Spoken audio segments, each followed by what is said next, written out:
ఎప్పుడైతే ఆంతరింగిక పురుషుడు, నీలో ఇంకొక వ్యక్తి ఉన్నాడు, నాలాంటి వ్యక్తి ఇంకొకడు ఉన్నాడు, నా బాహ్య పురుషుడు అనగా నా శరీరం కృంగిపోతుంది, కృషించిపోతుంది, అందరిలాగా ఈ లోక ప్రయాణాన్ని చేసి విడిచి వెళ్ళిపోతాను, మన్నైన శరీరం తిరిగి మట్టిలో కలిసిపోతుంది. కానీ నాలో ఉన్నటువంటి ఆంతరింగిక పురుషుడు ఇంకా పరిపక్వ దశలోనికి రాలేదే, వర్ధిల్లే స్థాయికి రాలేదే అనే విషయాన్ని ఒక విశ్వాసి గుర్తించాలి. హల్లెలూయా. దేవుని యొక్క వాక్యం ధ్యానం చేద్దాం. యోహాను 3వ పత్రిక 1వ అధ్యాయం 1 నుంచి 4 వచనాలు చదువుకుందాం. పెద్దనైన నేను సత్యమును బట్టి ప్రేమించు ప్రియుడైన గాయునకు శుభమని చెప్పి వ్రాయునది, ప్రియుడా, నీ ఆత్మ వర్ధిల్లుచున్న ప్రకారము నీవు అన్ని విషయంలోనూ వర్ధిల్లుచు సౌఖ్యంగా ఉండవలెనని ప్రార్థించుచున్నాను. నీవు సత్యమును అనుసరించి నడుచుకొనుచున్నావు గనక సహోదరులు వచ్చి నీ సత్య ప్రవర్తనను గూర్చి సాక్ష్యము చెప్పగా విని బహుగా సంతోషించి తిని, నా పిల్లలు సత్యమును అనుసరించి నడుచుకొంచున్నారని వినుట కంటే నాకు ఎక్కువైన సంతోషము లేదు.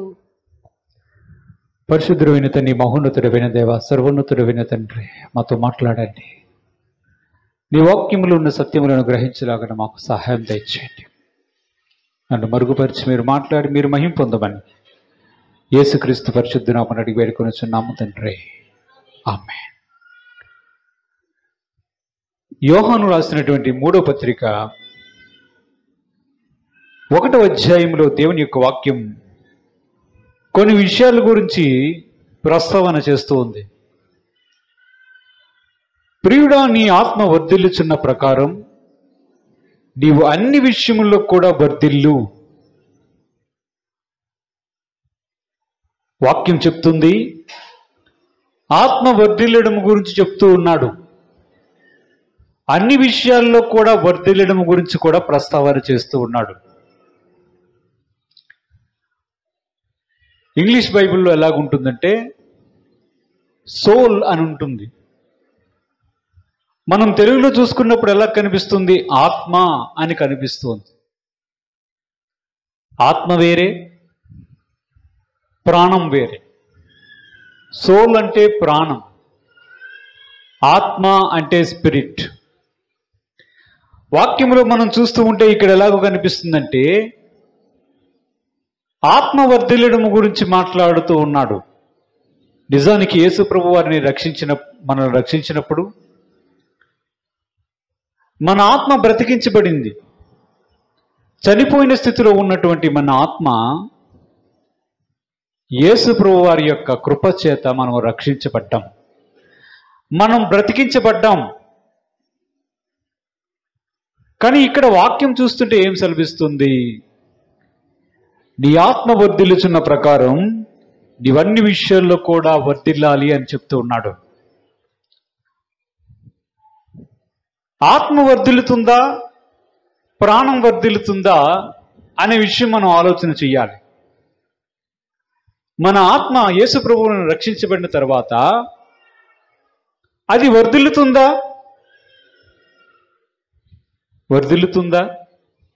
లేదా మన ప్రాణం వర్ధిల్లుతుందా? ఆత్మ ఒక్కసారి బ్రతికించబడింది యేసుక్రీస్తు యొక్క రక్తం వలన, అవునా? మరి ఆత్మ ఎలాగ వర్ధిల్లుతుంది? పోనీ ఆత్మ కాదు, ప్రాణం అనుకుందాం. ప్రాణం ఎలాగ వర్ధిల్లుతుంది? అసలు ప్రాణములో ఏమున్నాయి? ప్రాణములో మనము మనస్సు, ఆలోచించడం, చిత్తం, ఇలాంటి విషయాలన్నీ కూడా చూసాం గతంలో. దేవుడికి స్తోత్రం, హల్లెలూయా. ఆ విషయాలన్నీ కూడా అక్కడ ఉన్నాయి. ఇంతకీ ఏం వర్ధిల్లాలి? మనకందరికీ ఒక విషయం అర్థం కావాలి. అదేంటో తెలుసా? నీలోన నాలోన ఒక మనిషి ఉన్నాడు. నీలోనా నాలోనా ఎవరున్నారు? ఒక మనిషి ఉన్నాడు. అది స్త్రీ అయినా పురుషుడైనా మన లోపల ఒక మనిషి ఉన్నాడని వాక్యం చెప్తుంది. నీలాగే అది నువ్వే.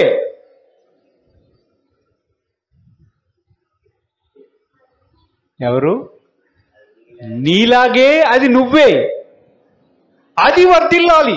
దాన్ని ఏమని చెప్తుందంటే బైబుల్ అంతరంగ పురుషుడు అంటుంది. ఆ అంతరంగ పురుషుడిలోన ముఖ్య భాగాలు ఏమిటంటే ఆత్మ మరియు ప్రాణం. ఇవి వర్ధిల్లాలి. ఆ అంతరంగ పురుషుడు వర్ధిల్లడం అనేది చాలా ప్రాముఖ్యమైనటువంటి విషయం. దేవుని యొక్క వాక్యములు చూస్తే మనకు తెలుస్తుంది. మొదటి పేతురు పత్రిక 1వ అధ్యాయం 22వ వచనాన్ని చూద్దాం. మీరు క్షయబీజం నుండి కాక శాశ్వతముగు జీవము గల దేవుని వాక్యము మూలముగా అక్షయ బీజము నుండి పుట్టింపబడిన వారు గనుక నిష్కపటమైన సహోదర ప్రేమ కలుగునట్లు మీరు సత్యమునకు విధేయులవుట చేత మీ మనసులను పవిత్రపరచుకొనిన వారై ఉండి ఒకరినొకడు హృదయపూర్వకంగాను మికటముగాను ప్రేమించుడి అంటున్నాడు. ఇక్కడేం చెప్తున్నాడు? మీ మనస్సు గురించి చెప్తున్నాడు. ఈ మనస్సు ఎక్కడిది? నీలో ఉన్న నాలో ఉన్న అంతరంగ పురుషుడి యొక్క భాగం అది. ఆ అంతరంగ పురుషుల్లో మీలో ఉన్న అంతరంగ పురుషుల్లో ఉన్న భాగమైనటువంటి మనస్సు గురించి మనం ఆలోచన చెయ్యాలి. ఆ మనస్సు పవిత్రపరచబడాలి. ఆ మనస్సు పవిత్రపరచబడడం అనేది ఎలాగుండాలంటే మీ మనస్సు పూర్తిగా మార్చబడి పవిత్రపరచబడి మీ ఆత్మ వర్ధిల్లు స్థాయిలోనికి పోతుంది. అంటే మీ అంతరంగ పురుషుడు వర్ధిల్లే స్థాయిలోనికి వెళ్తాడు. ఇంతకీ అంతరంగ పురుషుడు ఉన్నాడంటే బాహ్య పురుషుడు కూడా ఉండాలి. అవునా? మనకి బాహ్య పురుషుడు ఒకడు ఉన్నాడు, అంతరంగ పురుషుడు ఉన్నాడు. అంటే ఏంటో దేవుడికి స్తోత్రం. మనల్ని ఎవరైనా చూస్తూ ఉన్నారు. చూసినప్పుడు ఏమంటారు? నిన్ను చూచి ఫలానా వ్యక్తి అంటారు. అవునా?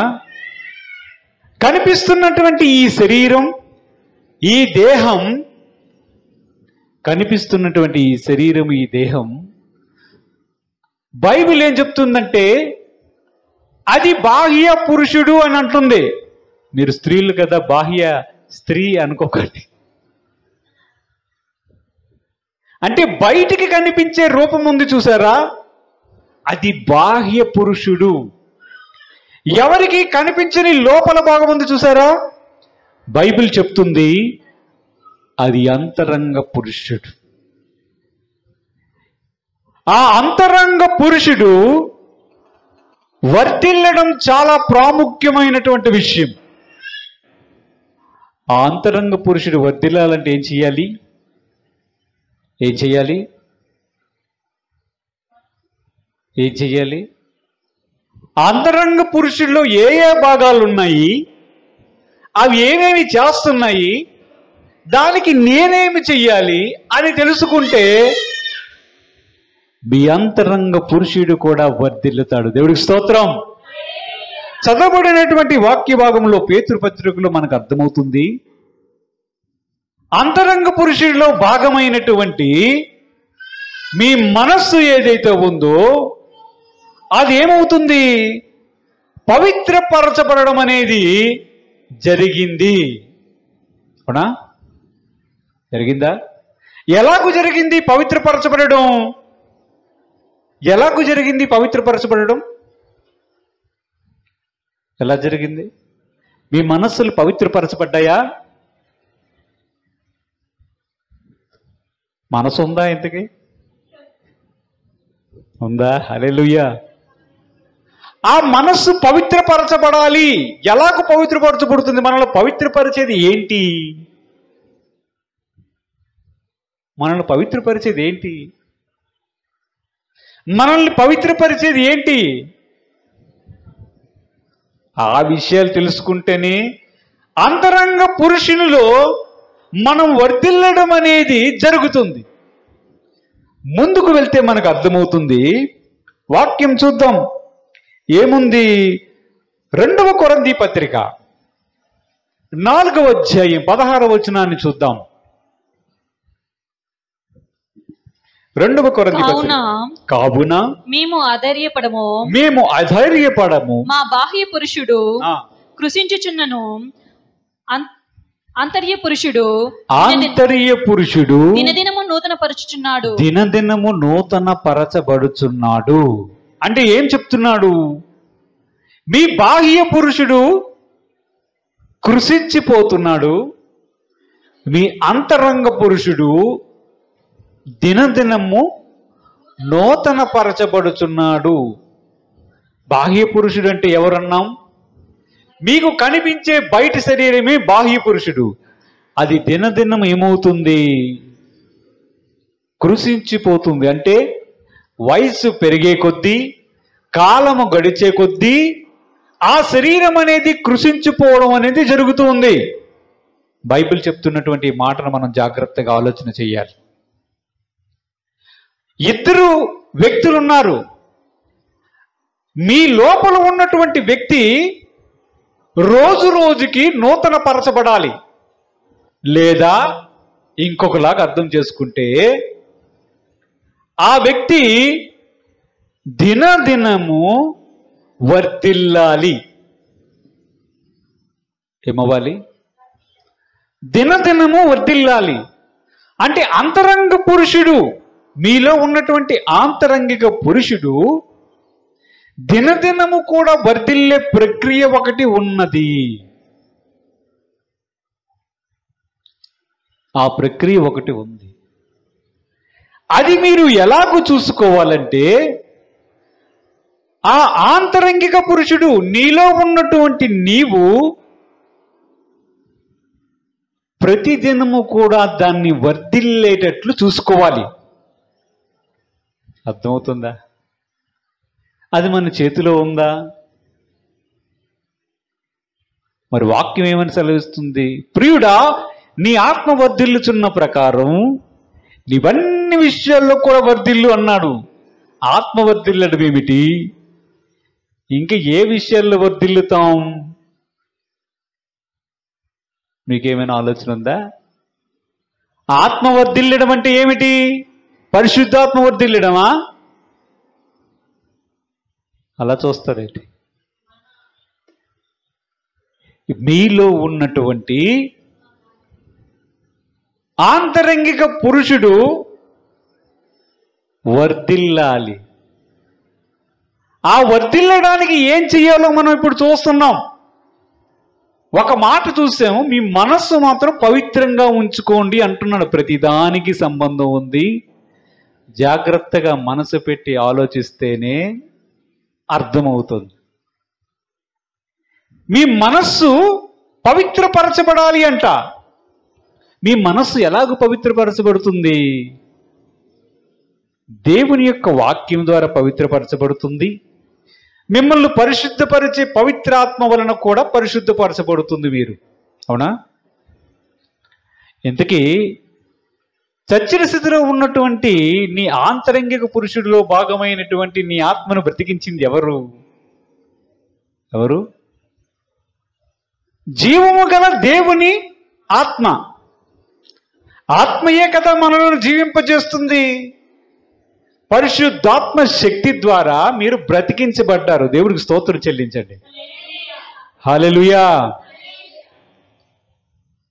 మీ బయట ఉన్న రూపం క్షీణించిపోతుంది. అది గమనించండి.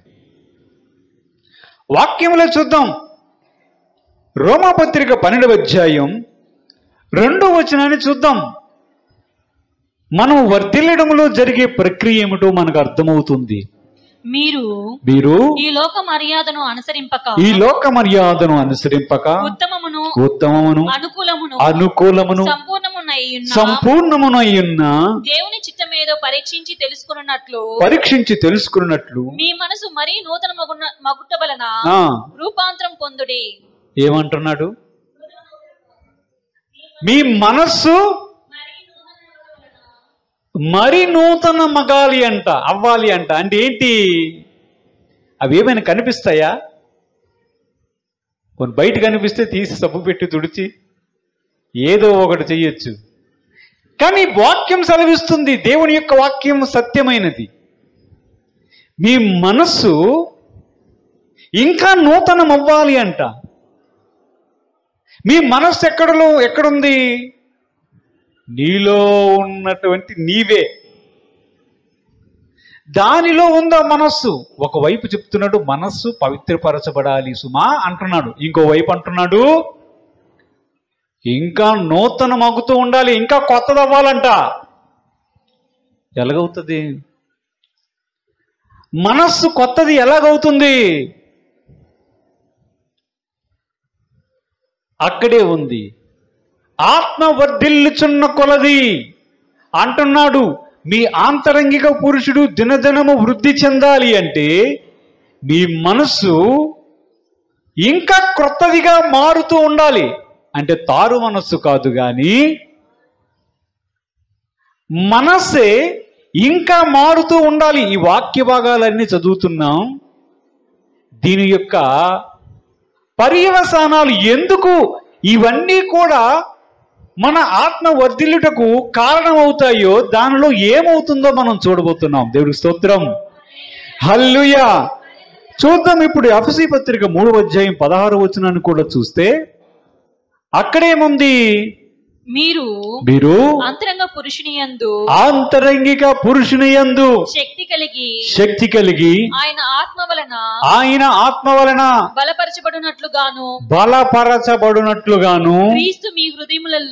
క్రీస్తు మీ హృదయములలో విశ్వాసము ద్వారా నివసించినట్లుగాను తన మహిమైశ్వర్యము చొప్పున మీకు దయచేయవలెనని మీరు దేవుని సంపూర్ణత యందు పూర్ణులగునట్లుగా ప్రేమయందు వేరుపారి స్థిరపడి సమస్త పరిశుద్ధులతో కూడా దాని వెడల్పు పొడుగు లోతు ఎత్తు ఎంతో గ్రహించుకొనున్నట్లుగా. ఏమైంది? దేవుడికి స్తోత్రం, హల్లెలూయా. అపొస్తలుడైన పౌలు గారు ఏదో చెప్తున్నారు. చెప్తూ ఆయన అంటున్నాడు, మీ ఆంతరంగిక పురుషుడు యందు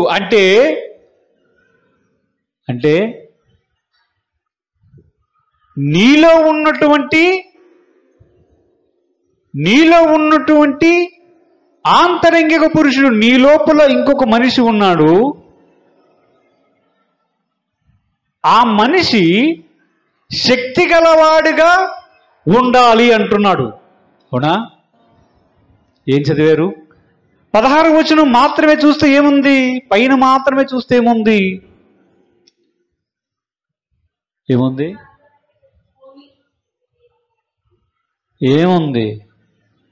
మీరు అంతరంగ పురుషుని యందు శక్తి కలిగి ఆయన ఆత్మ వలన బలపరచబడునట్లుగాను. ఒక్క నిమిషం ఆలోచన చేయండి. మీ ఆంతరంగిక పురుషుడికి శక్తి కావాలి అంట. మీరు జాగ్రత్తగా చూడాలి. ఇప్పుడేం చెప్తున్నాడు? మీ ఆంతరంగిక పురుషుడికి శక్తి కావాలి. ఏ శక్తి కావాలి? ఎందుకు కావాలి? ఏ శక్తి కావాలి? మేరీలో ఉన్న ఇంకొక మేరీకి ఏం కావాలి? శక్తి కావాలి. మీరు ఎప్పుడైనా ఆలోచించారా? నాలో ఒక ఆంతరంగిక పురుషుడు ఉంది. ఆ ఆంతరంగిక పురుషుడికి శక్తి కావాలంట. ఎందుకు కావాలి?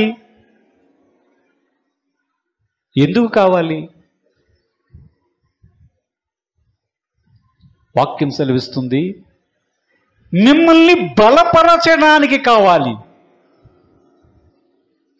అంటే ఆంతరంగిక పురుషుడు ఏంటి? బలపరచబడాలి. ఒక్కొక్క లక్షణాన్ని మనం చూస్తూ ఉన్నాం. ఆంతరంగిక పురుషుడు గురించి ఆలోచన చేస్తూ ఉన్నాం. ఒక్కొక్క విషయాన్ని మనం చూస్తూ ఉన్నాం. ఒకవైపు చెప్తున్నాడు, మీ మనస్సును పవిత్రపరచుకోండి, ఆంతరంగిక పురుషునిలో ఉన్నటువంటి భాగం. ఇంకొక వైపు చెప్తున్నాడు, మీ మనస్సు ఇంకా ఇంకా ఇంకా మార్చబడాలి, మారుతూ ఉండాలి, ఇంకా నూతనమవుతూ ఉండాలి, మీ మనస్సు పూర్తిగా మారిపోవాలి అంటున్నాడు. ఇంకొక వైపు చెప్తున్నాడు, నీ ఆంతరంగిక పురుషుడు దినదినము కూడా వృద్ధి చెందాలి అంటున్నాడు.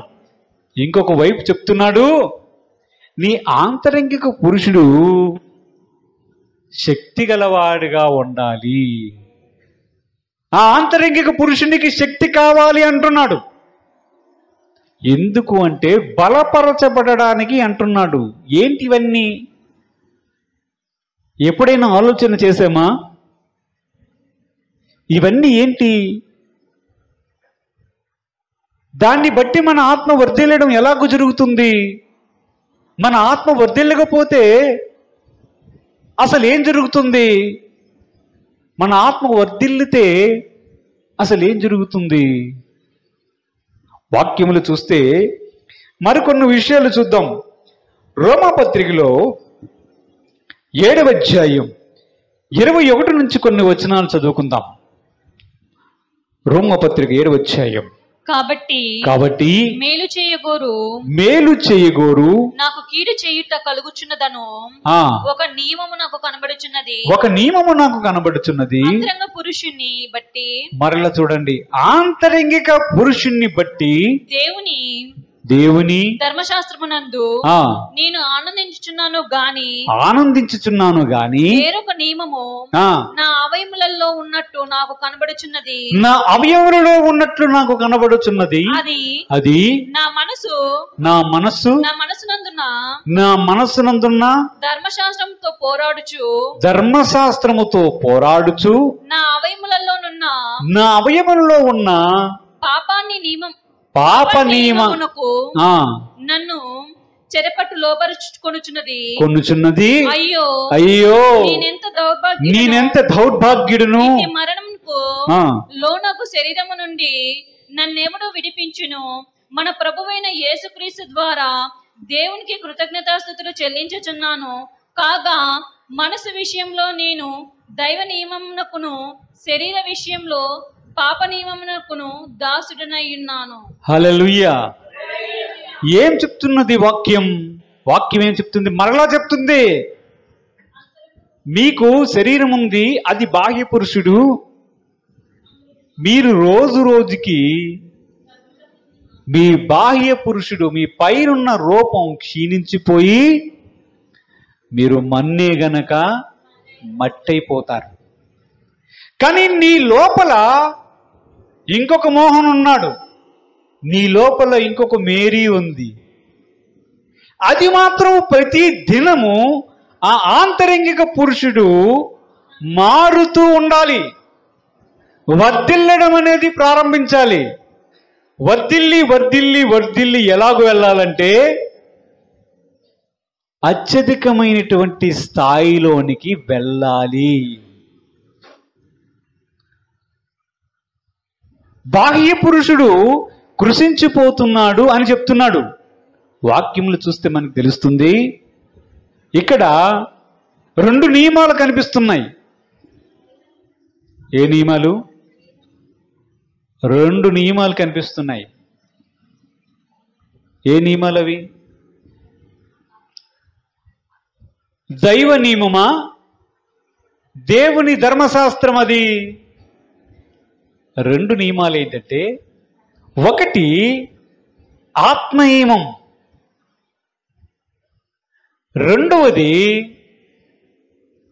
రెండవది శరీరానికి సంబంధించినటువంటి నియమం.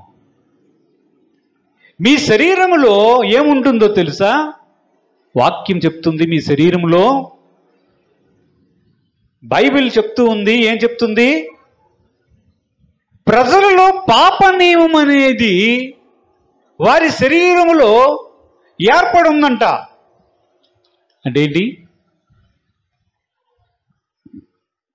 కానీ మనస్సులో మాత్రం దేవుని ధర్మశాస్త్రము లేదా దేవుని యొక్క వాక్యం అనేది ఉందంట. అంటే ఏంటి? సులభంగా చెప్పాలంటే, నేను పాపము చెయ్యకూడదు అని నిర్ణయించుకునేది ఎవరు? ఎవరు నిర్ణయించుకున్నారు? నేను ఇది చెయ్యకూడదు, ఇది దేవుని యొక్క వాక్యానికి విరుద్ధం అని నిర్ణయించుకునేది ఎవరు? మీరా, నేనా? ఎవరు? ఎవరు మట్టుకు వారే. ఎవరు మట్టుకు వారేనా? నేను ఇది చేయడం వాక్య విరుద్ధమని మీకు చెప్తున్నది ఎవరు? పాస్టర్ గారా? ఎవరు చెప్తున్నారు? ఎవరు చెప్తున్నారు మీకు ఇది వాక్యానికి విరుద్ధమని? మీకు చెప్పేది ఎవరు? నువ్వే. కానీ అది నీలో ఉన్న నువ్వు. నీ అంతరంగిక పురుషుడు ఒకడు ఉన్నాడే, దానిలో మనస్సు ఉంది. ఆ మనస్సులో ధర్మశాస్త్రం ఉంది లేదా వాక్యం ఉంది. అక్కడ మీరు అనుకుంటారు వాక్యం ఎలాగ చెప్తుంది కనుక నేను పాపము చెయ్యను, ఇది దేవునికి వ్యతిరేకమైనది కనుక నేను దీన్ని చెయ్యను అని మీరు అనుకుంటారు. కానీ శరీరంలో ఇంకొక నియమం ఉంది, అది బాహ్య పురుషుడిలో ఒక నియమం. ఏం చేస్తావులే, అలాగ చెయ్యవద్దు అని చెప్పే నియమం శరీరంలో ఉంటుంది. మనిషికి ఉన్న పోరాటం ఏంటో తెలుసా? జీవితంలో ఏంటో తెలుసా? మీ మనసు చెప్పిన దానిని, మీ మనసులో ఉన్న వాక్యం ఏదైతే మీ అంతరంగిక పురుషుల్లో ఉండి మీకు ఇది చెయ్యమని చెప్తుందో అది మీరు చెయ్యగలిగితే మీరు శరీరాన్ని జయించిన వారు. అలాగ చేయడం సాధ్యమవుతుందా? అవుతుందా? ఎప్పుడైనా పరీక్షించుకున్నారా? నేను ఇది చెయ్యాలి లేదా నేను ఇది చెయ్యకూడదు దేవుని విషయంలో అనుకున్న విషయం మీరు దాన్ని చెయ్యలేకపోతున్నారు అంటే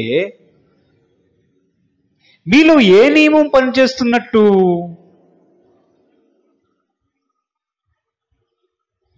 ఏ నియమం పనిచేస్తున్నట్టు? అప్పుడు మీ ఆత్మ వర్ధిల్లునట్ల, మీ ఆంతరంగిక పురుషుడు వర్ధిల్లునట్లా, ఇంకా వర్ధిల్లే స్థాయికి చేరకపోయినట్లా?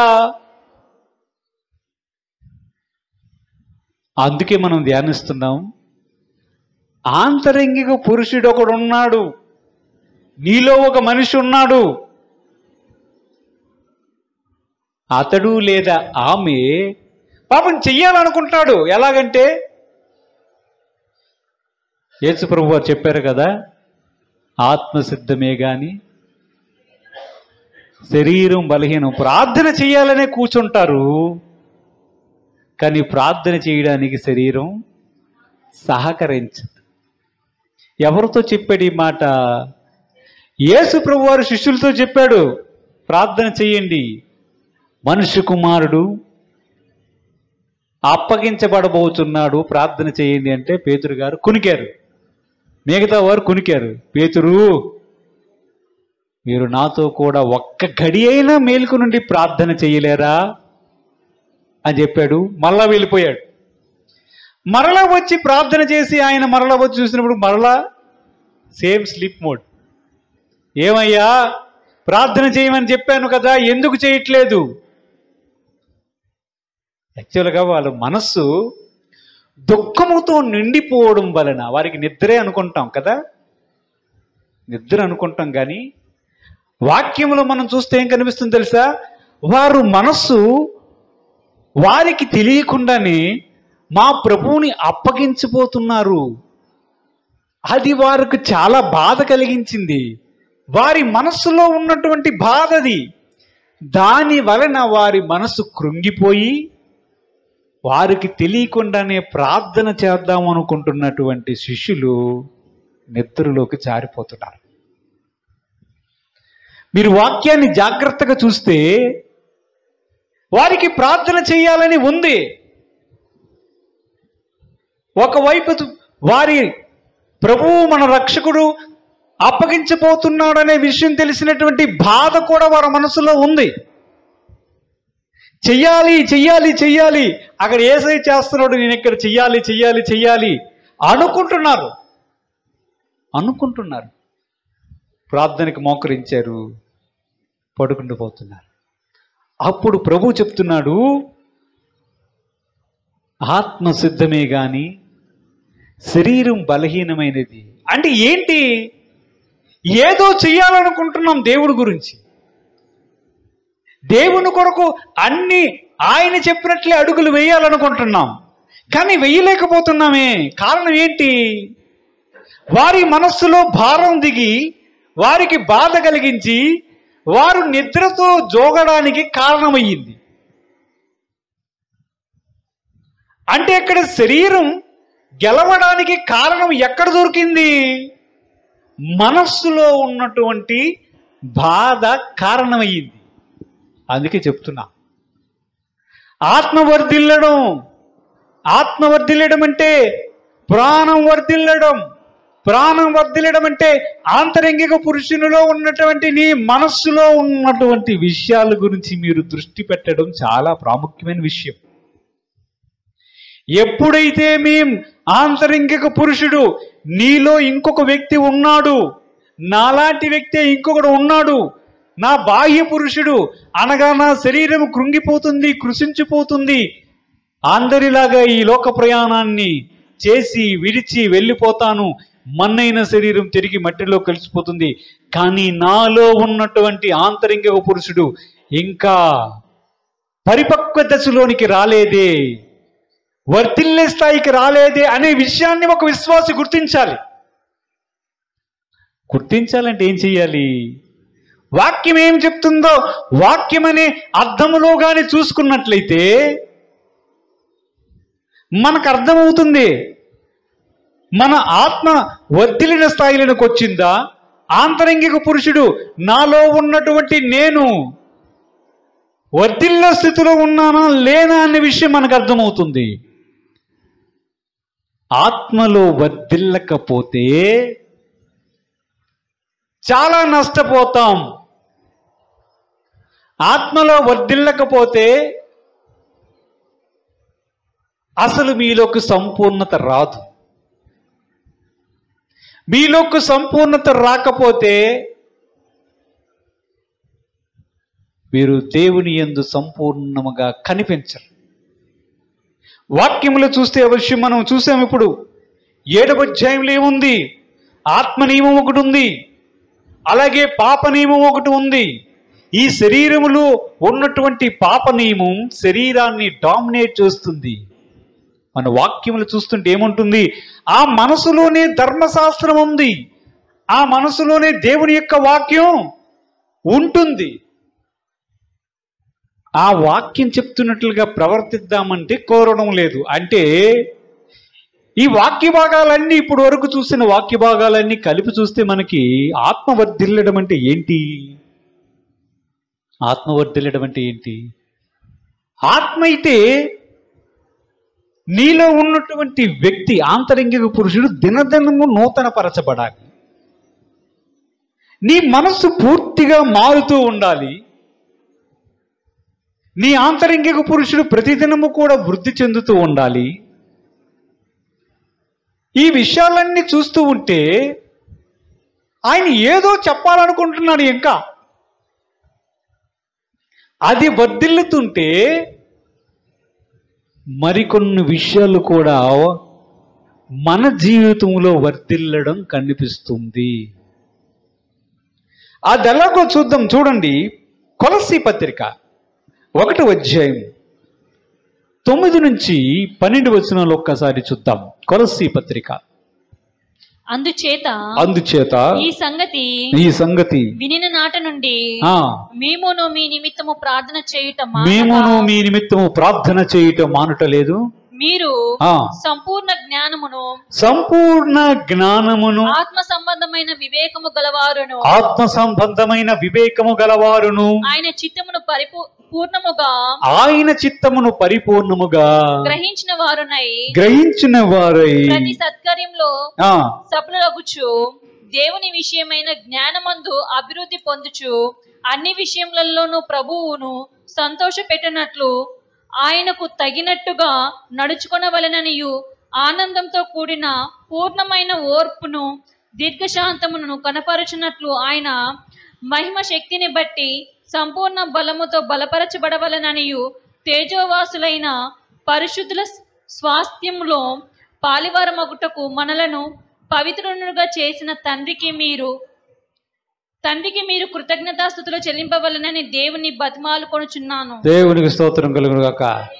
అంత పెద్ద పెద్ద సెంటెన్స్ అంటే మనకి ఏమర్థం అవుతుంది? ఏమర్థమైంది? చదవబడినటువంటి వాక్యములో మనకి ఏమర్థమైంది చెప్పండి? ఏమైంది? ఆత్మ సంబంధమైన అదొకటే ఉందా?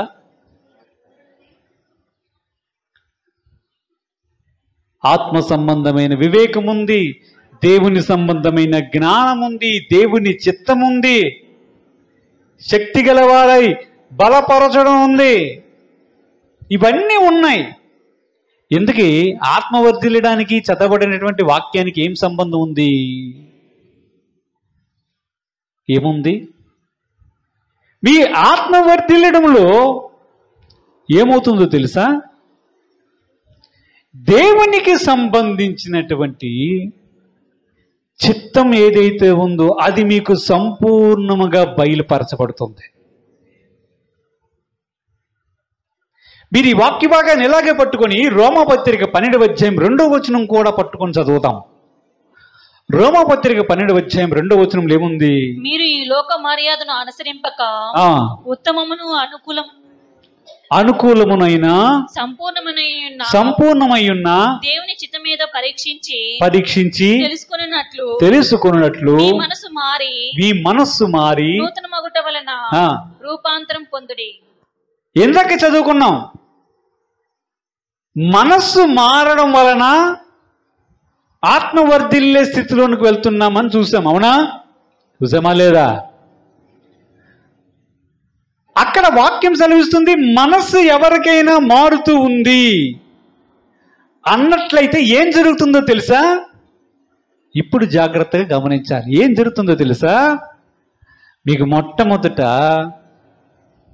సంపూర్ణముగా ఉన్న దేవుని చిత్తం తెలుస్తుంది.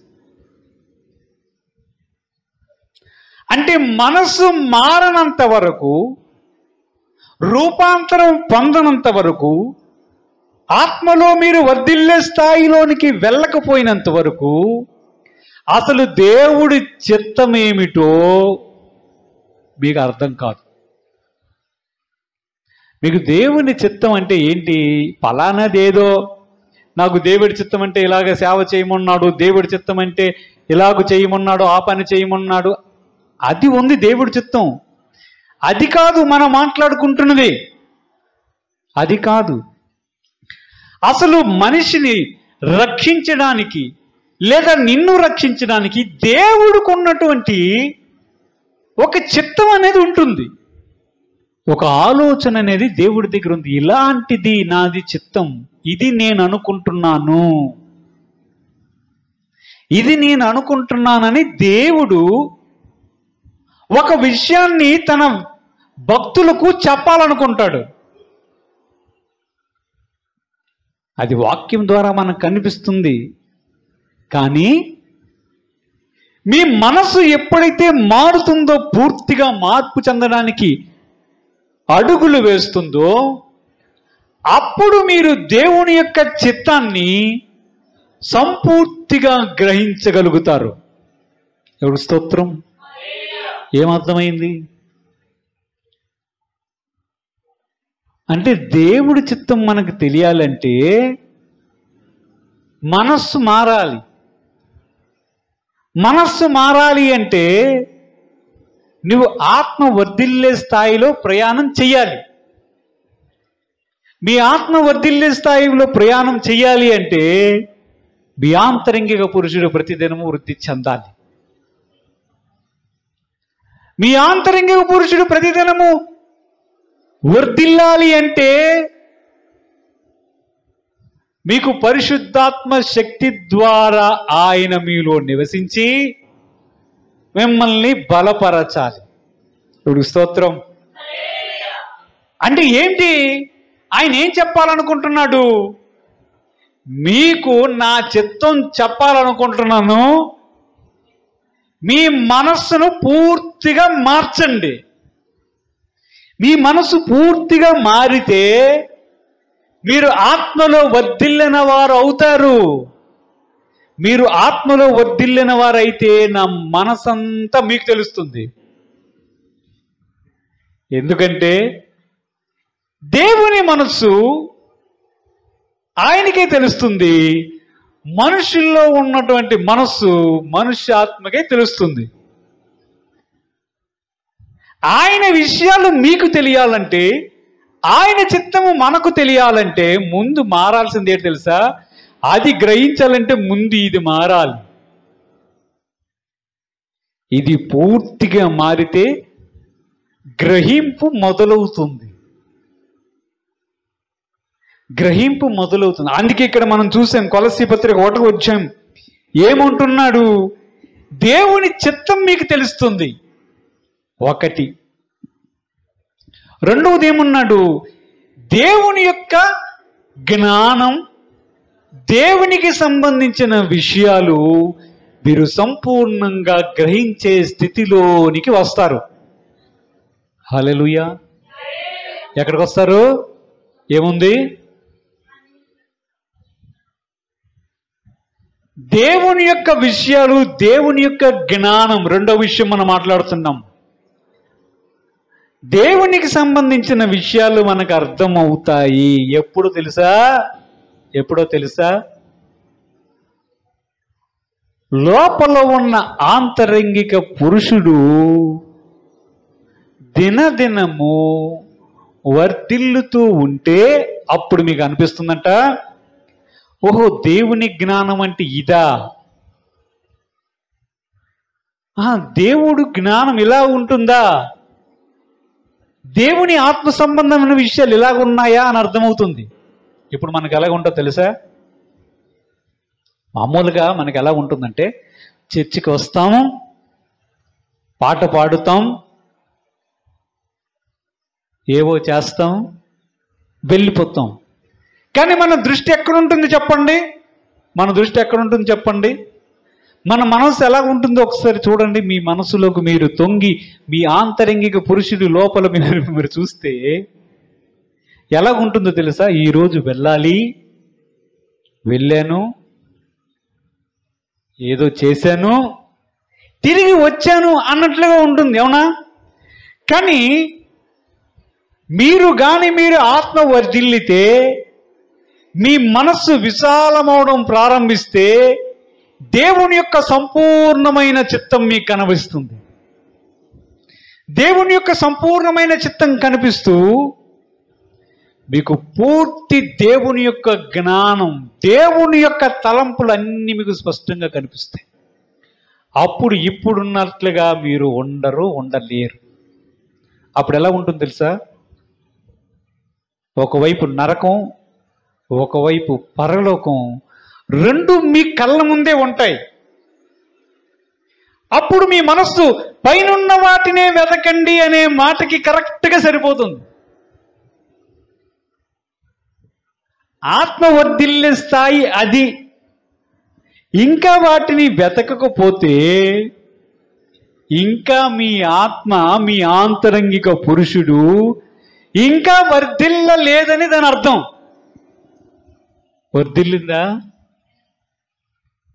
వర్ధిల్లిందా? మీ మనస్సు పైనున్న వాటిని వెతికే స్థాయికి వస్తే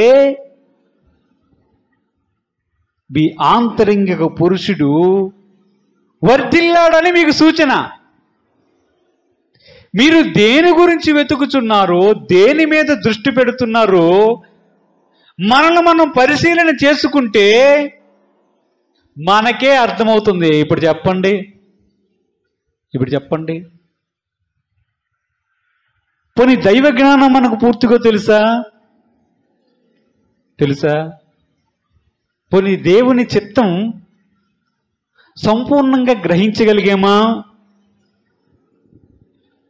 దేవుని చిత్తము సంపూర్ణంగా గ్రహించలేకపోయాం. అంటే మన మనసు ఇంకా పూర్తిగా ఆంతరంగిక పురుషుడు వర్ధిల్లే స్థాయిలో లేడు. పోనీ దేవుని యొక్క జ్ఞానం ఏమైనా తెలుసా? మనం భూమి మీద ఉన్నాం కదా,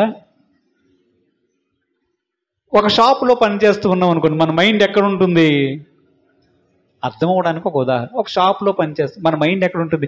షాపులు ఏమున్నాయి, ఏం చెయ్యాలి, మన మైండ్ అంతా కూడా ఆ 4 గోడల మధ్య తిరుగుతుంది. ఒక ఆఫీసులో పనిచేస్తున్నాం అనుకోండి, మా ఆఫీస్ చుట్టూ తిరుగుతుంది. ఒక ఇంటిలో పనిచేస్తూ ఉన్నారనుకోండి, ఆ ఇంటి చుట్టే ఇంటిలో ఏమున్నాయి. మీ మైండ్, మీ మనస్సు, మీ ఆలోచన ఆ పరిధి దాటి బయటికి వెళ్ళదు. వెళ్తుందా?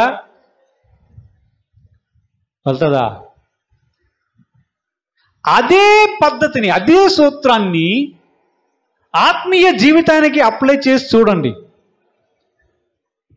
ఉదాహరణకి నేను చెప్తాను, ఒకసారి ఆలోచన చేయండి. మనము ఒక మారుమూల గ్రామంలో ఉన్నాం. మనకేమనిపిస్తుంది అంటే ఇదే పెద్ద పట్టణం. బాంబే వెళ్ళామనుకోండి, ఆహా, మన యొక్క దృష్టి, మనం చూసే విధానం మారిపోతుంది. మీరు అమెరికా వెళ్ళి న్యూయార్క్ సిటీలో తిరిగారు అనుకోండి, బాంబే కూడా పాడైపోయిన నిమ్మకాయలా కనిపిస్తుంది. ఎందుకంటే అక్కడ ఉన్న స్థాయిని మీరు చూసిన తర్వాత ఇదేంటి ఎలాగుంది అనిపిస్తుంది మీకు. అందుకే చెప్తున్నాను, మనం ఆలోచించే విధానం గురించి నేను చెప్తున్నాను. సపోజ్ మీరు ఇక్కడ నుంచి చంద్రమండలానికి మిమ్మల్ని అందరినీ ర్యాకెట్ మీద పంపించాను అనుకుందాం. మీకు ఎలాగుంటుంది తెలుసా? భూమి అంత దూరంలో కనిపిస్తుంది. అప్పుడు మీ మనసులో ఉన్న ఆలోచన ఎలాగుంటుందో తెలుసా? ఆహా, అక్కడ ఉంటున్నానా నేను? ఇదొక గ్రహం, అదొక గ్రహమా? ఇదొక గ్రహం, అదొక గ్రహమా? ఓహో, ఇలాంటివి కూడా ఉన్నాయా, ఇలాంటి గ్రహాలు ఉన్నాయా అని మీ ఆలోచన విధానం మారుతుంది. మీకు చంద్రమండలం మీద నుంచి స్పేస్ స్టేషన్కి పంపించేసాను, ఇది పైన ఇంకా ఉంటుంది. అక్కడికి వెళ్ళి పంపించాను అనుకోండి, అక్కడ నుంచి మీకు వ్యామోగ్యామై డ్రెస్సులు వేసి మనుషులందరినీ తిరగండి అని చెప్పి పంపించాను అనుకోండి. అక్కడ చూసారనుకోండి, గ్రహాలన్నీ కనిపిస్తాయి, నక్షత్రాలు కనిపిస్తాయి, గ్రహ సకలాలు కనిపిస్తాయి. అప్పుడు మీకు అనిపిస్తుంది, అబ్బా, దేవుడి సృష్టి ఇంత గొప్పదా. అంత దూరం వెళ్ళాల్సిన అవసరం లేదు. మీకు టెలిస్కోప్ తెలుసా?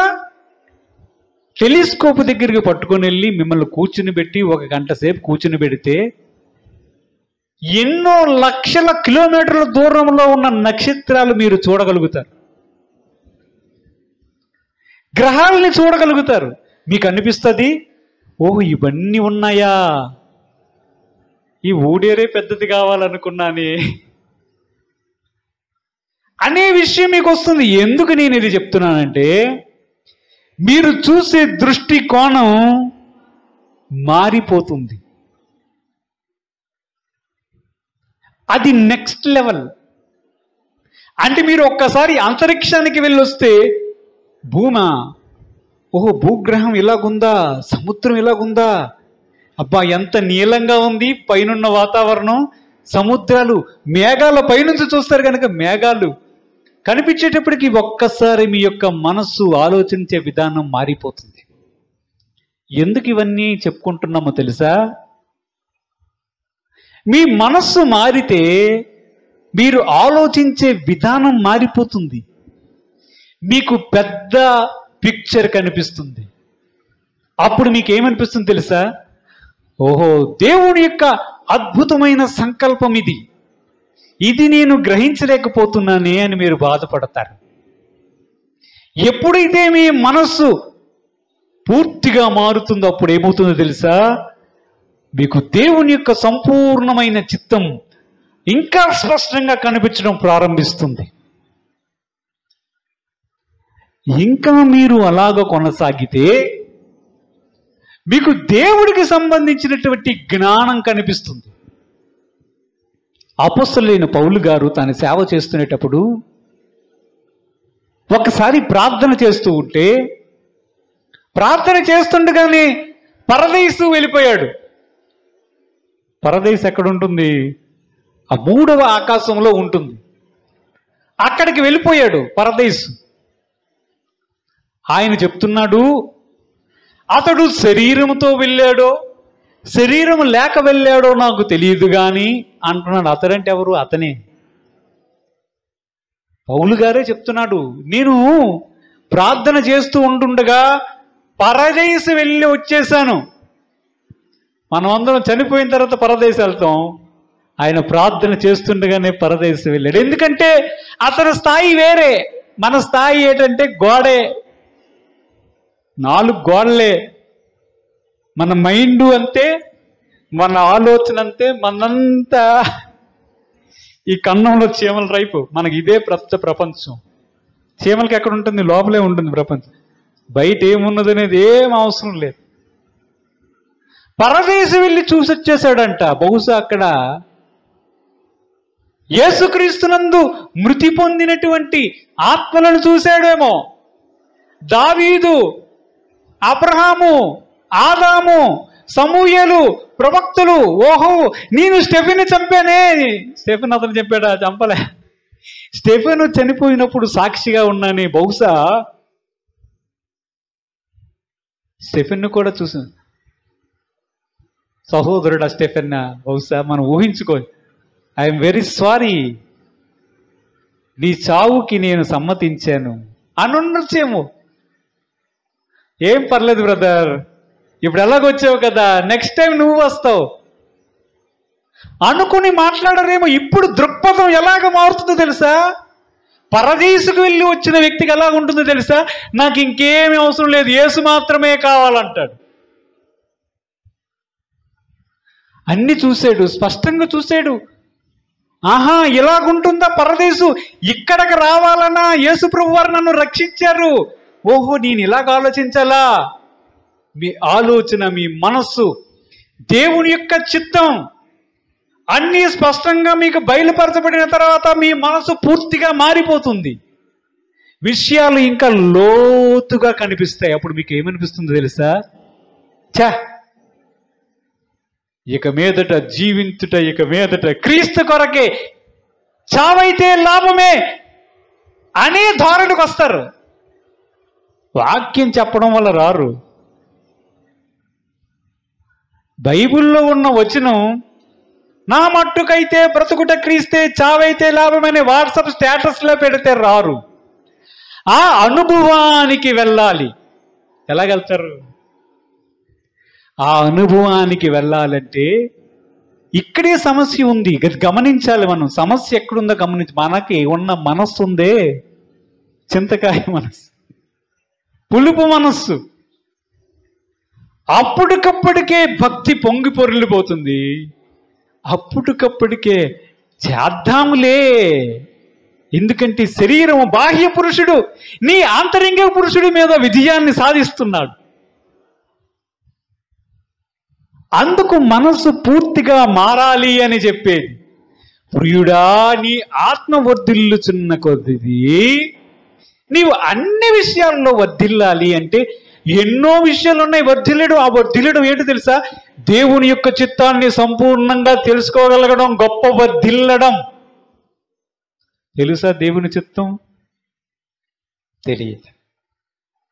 అంటే ఆ స్థాయికి రాలేదు. పోనీ దైవ జ్ఞానం ఏమైనా తెలుసా? బైబిల్ వాక్యమే మనకు పూర్తిగా తెలియదు. దేవుడికి స్తోత్రం. ఆత్మజ్ఞానం పూర్తిగా బయలుపరచబడినప్పుడు మీరు ఎలాగుంటారో తెలుసా? యేసు కొరకు నేను ఏమైనా చేసి చచ్చిపోతాను అనుకుంటారు. అది తెలియకపోయినప్పుడు అందరితో పాటు ఏదో ఉంటుంది. మన శాలేమురాజు పాస్టర్ గారు ఒకటి చెప్తుంటారు, నలుగురితో నతానియేలు గుంపులో గ్లోరీ అంట. అంతే, నలుగురితో నతానియేలు గుంపులో గ్లోరీ అంటే అది ఆ సామెతని ఈ సామెతగా చేశారులే. అలాగైపోతుంది. నేను అంటున్నది ఏమిటంటే, మీ మనస్సు మారితే మీ ఆత్మ వర్ధిల్లడం, ఆంతరంగిక పురుషుడు కానీ వృద్ధి చెందడం ప్రారంభిస్తే మీకు విషయాలు ఇంకా స్పష్టంగా దైవ చిత్తం బయలుపరచబడుతుంది. ఎప్పుడైతే బయలుపరచబడుతుందో ఇంకా మీ ఆత్మ జ్ఞానం, దేవునికి సంబంధించిన జ్ఞానం ఇంకా బయలుపరచబడుతుంది.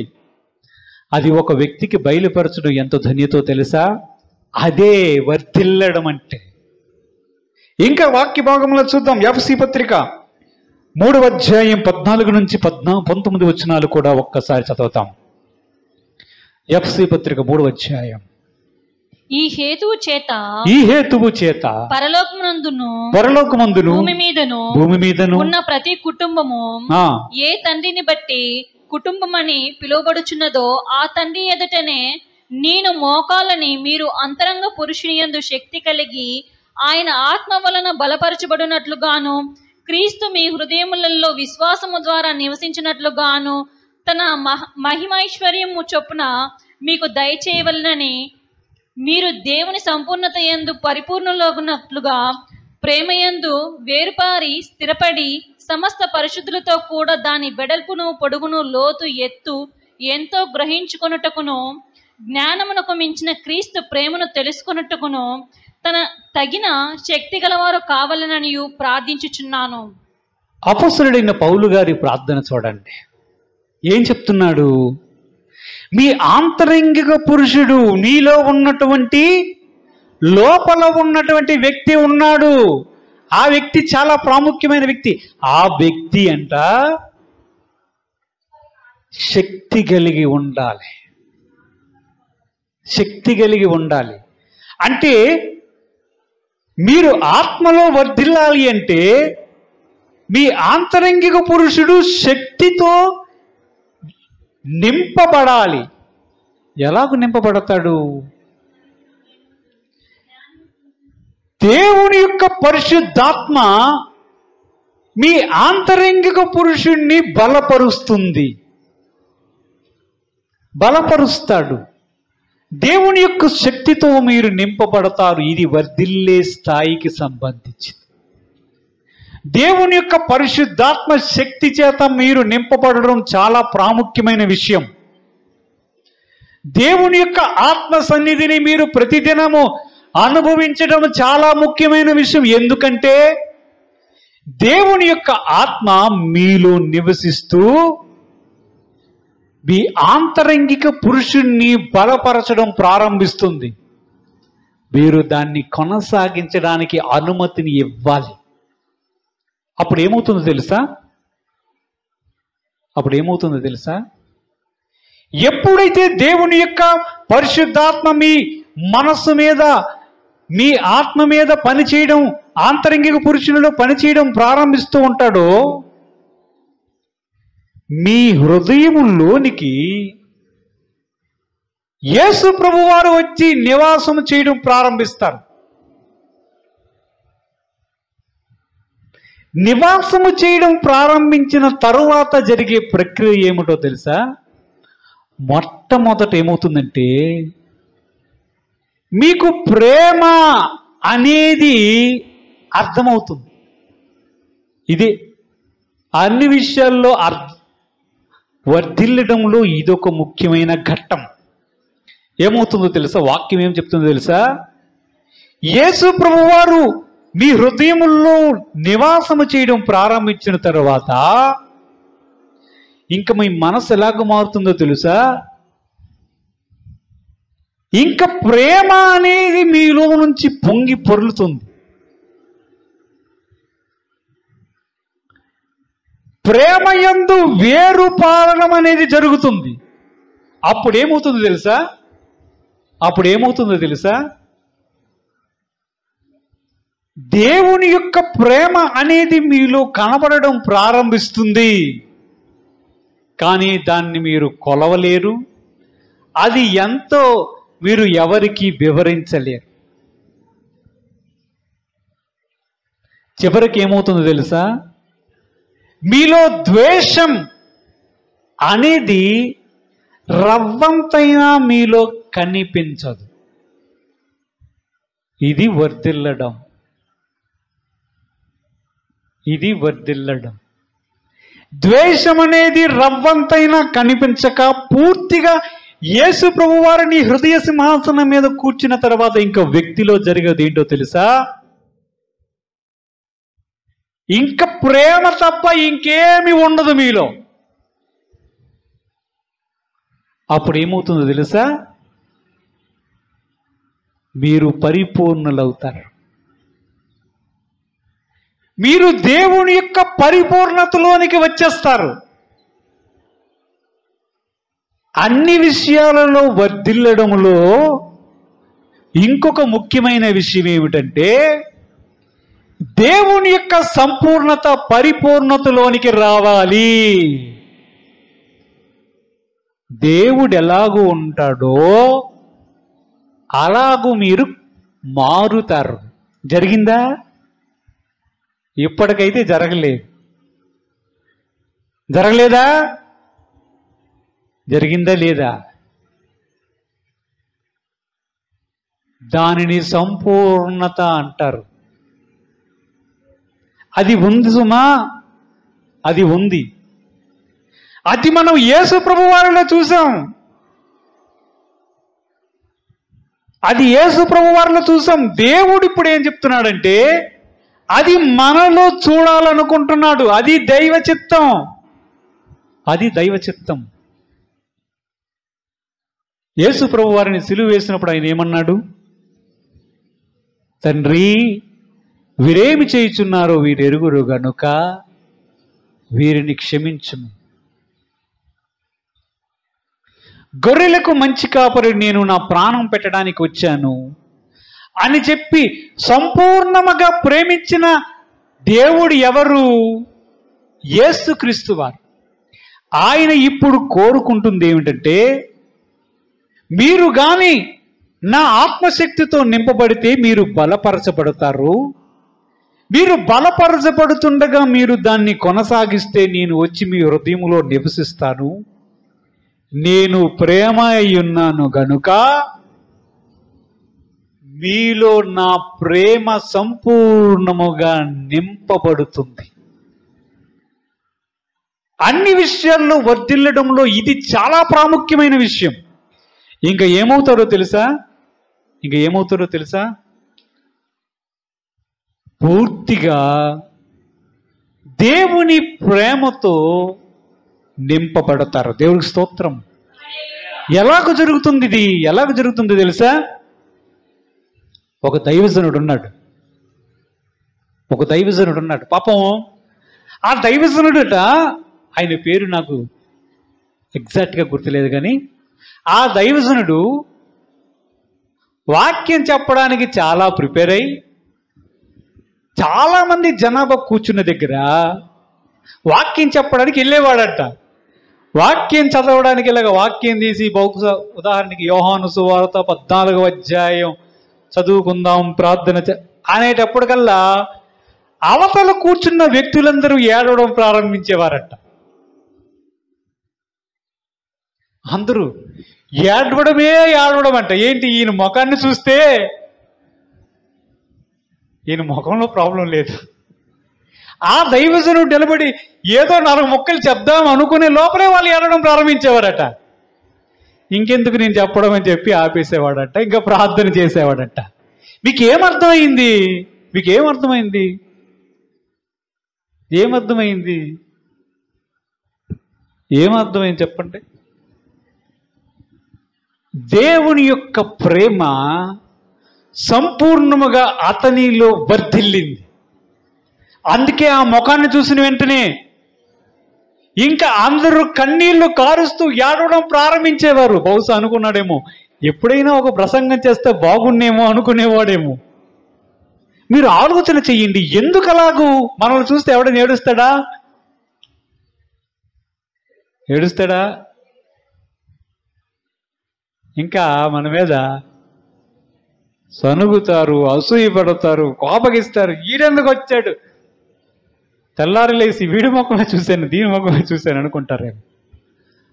వాక్యాన్ని మనం చదువుతూ ఉన్నాం. ఏమర్థం అవుతుందంటే మీరు సంపూర్ణతలోనికి రావాలి. ఎందుకో తెలుసా?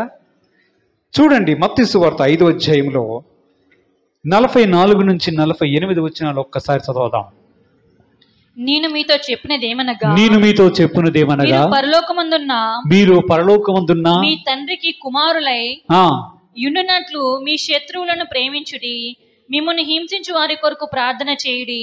ఆయన చెడ్డవారి మీదను మంచివారి మీదను తన సూర్యుని ఉదయింపచేసి నీతిమంతుల మీదను అనీతిమంతుల మీదను వర్షం కురిపించుచున్నాడు. మీరు మిమ్మల్ని ప్రేమించు వారినే ప్రేమించిన ఎడల మీకేమి ఫలము కలుగును? సుంకరులు అలాగే చేయుచున్నారు కదా. మీ సహోదరులకు మాత్రము వందనము చేసిన ఎడల మీరు ఎక్కువ చేయుచున్నదేమి? అన్ని జనులు అలాగే చేయుచున్నారు కదా. మీ పరలోకపు తండ్రి పరిపూర్ణుడు గనక మీరును పరిపూర్ణులుగా ఉండెదరు. పరిపూర్ణులుగా ఉండడం అనేది ఒకటి ఉంది, తెలుసా? ఉందా? అసలు కోరిక ఉందా? మీరు పరిపూర్ణులు అవ్వాలి అనేది దేవుని యొక్క చిత్తం. మీరు ఆత్మలో ఫలించిన తర్వాత మీకు జరిగే లక్షణాలు ఇవి. యేసు ప్రభు వారు చెప్తున్నారు, మిమ్మల్ని ప్రేమించే వారిని మీరు ప్రేమిస్తే, మీకు వందనాలు చెప్పిన వారికి మీరు వందనాలు చెప్తే మీరు ఏంటి ప్రత్యేకత? సొంకరులు, అన్ని జనులు అందరూ అలాగే చేస్తున్నారు, మీరేం చేస్తున్నారు? మీరు అలాగే చేస్తే మీకేంటి వ్యత్యాసం? మీరు దేవుని కుమారులు, దేవుని కుమార్తెలుగా ఉండాలి అంటే మీరు పరిపూర్ణులుగా ఉండాలి. అందరి కోసం ప్రార్థన చేయండి, అందరినీ ప్రేమించండి అన్న విషయాన్ని ఒక్క ముక్కలో చెప్పాడు. అంటే ఏంటనుకుంటున్నాడు? ఒకటి, మీలో ఆత్మ వర్ధిల్లి ఉంటే మీలో ప్రేమ పరిపూర్ణంగా కనిపిస్తుంది. మీలో ప్రేమ పరిపూర్ణంగా కనిపిస్తే మీరు అన్ని విషయాల్లో వర్ధిల్లిన వారుగా కనబడతారు. వాక్యం సెలవిస్తుంది, ఏమని చెప్తుంది? ఆత్మ వర్ధిల్లాలి, అన్ని విషయాల్లో కూడా మనం అందరం వర్ధిల్లాలి. ఆ విధంగా దేవుడు మనకి సహాయం చేయనుగాక. ఆమెను ప్రార్థన చేద్దాం. పరిశుద్ధుడైన తండ్రి, మహోన్నతుడైన దేవా, ఆత్మ వర్ధిల్లుచున్న కొద్దీ అన్ని విషయాల్లో ప్రభా తండ్రి మీరు మమ్మల్ని వర్ధిల్లాలని కోరుచున్నారు ప్రభా. నీ వాక్యములో ఉన్న సత్యం ప్రభా తండ్రి మేము గ్రహించలాగన మా హృదయ లోపల ప్రభా తండ్రి దీన్ని రాయమని వేడుకొంచున్నాం. తండ్రివైన దేవా, నీ సత్యమైన వాక్య ప్రకారం అడుగులు వేస్తూ నీవు చెప్పిన ప్రకారం జీవిస్తూ మేము కూడా ఆత్మలో వర్ధిల్లుటకు, అన్ని విషయములు వర్ధిల్లుటకు మాకు నువ్వు సహాయం చేయమని యేసుక్రీస్తు పరిశుద్ధ నామమున వేడుకొనుచున్నాము తండ్రి. ఆమేన్.